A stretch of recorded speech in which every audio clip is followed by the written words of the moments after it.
Dryfire team, welcome back. Today we're discussing air gunning. What?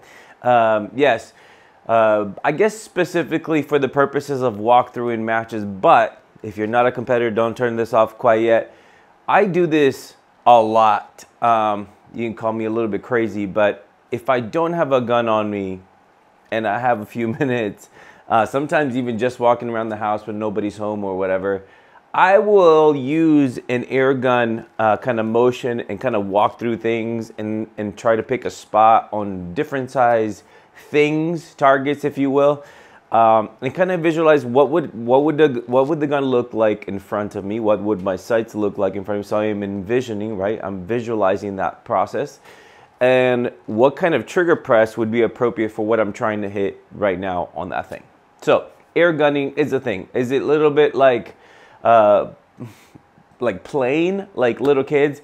I would more compare it to shadow boxing. If you're a fighter, you know what shadow boxing is.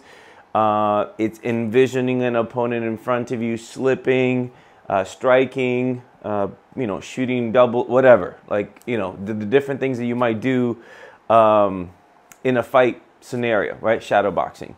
I think this is your version of shadow boxing without a gun, right? So Dryfire obviously is kind of like that shadow boxing, but you do have a gun in front of you, so you have a little bit more information.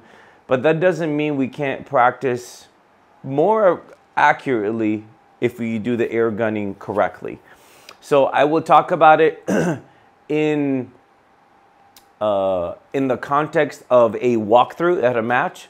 But this is 100% the same thing that I do in my house when nobody can see me and I am doing the stuff. I've also done it at the dojo, when I used to teach at the dojo, when I used to do Dryfire or whatever. If I was doing movement, I would act as if I did have a gun and I was walking to different positions. So how do you do that more effectively? Let's say you're at a park or whatever, you're doing some movement drills or whatever. Maybe you're working out and you want to act as if you have a gun, but obviously you can't have a gun at a park, right? Whatever. So this is how air gunning works. If you do it correctly, I think you can get a lot of information out of it, and it can really be helping you in your walkthroughs and your visualizations as you plan your stages and whatnot. But again, practicing at home, same for me. So what it is not supposed to be. A lot of people, I see them walk through and they walk through like this. They'll look at a target and they're with one hand. I'm not saying this is wrong. I am saying you're collecting very, very low levels of information. There's some information, like you're memorizing where the target is. And so if you're not actually walking the stage, maybe you're visualizing it from back there. So you're kind of closing your eyes, you're visualizing the stage. And I haven't done a video on visualization. Maybe I should, or stage planning, maybe I will. But for now, whatever you do for your process, if you're back there, you've already visualized, maybe there's shooters up and you don't want to watch them. You close your eyes and you're like, okay, I got that thing there, the reload, thing there, right? You're kind of talking to yourself in your brain. Please don't talk out loud. People are going to think you're drunk. And so one-handed thing might be okay. But if I'm actually walking the stage, I want more information and I want more body angles to be close to what they're actually going to be. I want my body height to be fairly close to what it's going to be. It doesn't have to be exact. You don't have to run full speed. You don't have to do all that stuff. But get a grip that kind of looks like your grip. When you're shooting a gun, there will be a gap in my hands, as if I had the gun in my hands, right? There will be a gap there. If I remove that, that's what it looks like. I am going to go index to middle finger where those nasty, gnarly calluses are. That's where I'm going to form my grip. I am going to close in the back of the back strap. I am going to close in the back of the back strap like I normally would. My thumbs will be high. I will have some index finger or trigger finger dexterity going on.